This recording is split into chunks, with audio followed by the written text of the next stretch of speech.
खुदावंद के ज़िंदा बबरकत तो जलाली नाम में गॉड इज़ गुड प्लेटफॉर्म की सलामती चाहती हूँ। आए मेरे अज़ीज़ो, आज हम कलाम मुक़द्दस में से सीखेंगे यूहन्ना आरफ़ का मुकाशफ़ा, उसका 17वां बाब, उसकी पहली आयत से लेके 8 आयत तक। बदनाम ज़माना बड़ी कस्बी। कलाम में कुछ यूँ रकम है, और इन 7 फरिश्तों में से जिनके पास 7 प्याले थे, एक ने आकर मुझसे ये कहा कि इधर आ, मैं तुझे इस बड़ी कस्बी की सज़ा दिखाऊं जो बहुत से पानियों पर बैठी हुई है और जिसके साथ ज़मीन के बादशाहों ने हरामकारी की थी, और ज़मीन के रहने वाले उसकी हरामकारी की मै से मतवाले हो गए थे। बस वो मुझे रूह में जंगल को ले गया।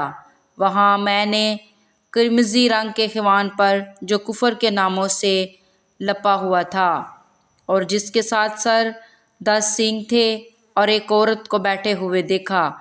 ये औरत अर्गवानी और किरमिज़ी लिबास पहने हुए और सोने और जवाहर और मोतियों से आरास्ता थी, और एक सोने का प्याला मकरूहात यानी उसकी हरामकारी की नापाकियों से भरा हुआ उसके हाथ में था, और उसके माथे पर ये नाम लिखा हुआ था, राज।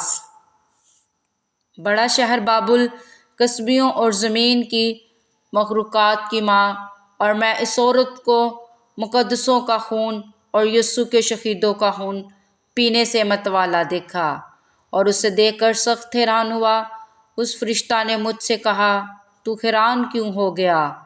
मैं उस औरत और उस हैवान का जिस पर वो सवार है और जिसके 7 सर और 10 सींग है, तुझे बेत बताता हूँ।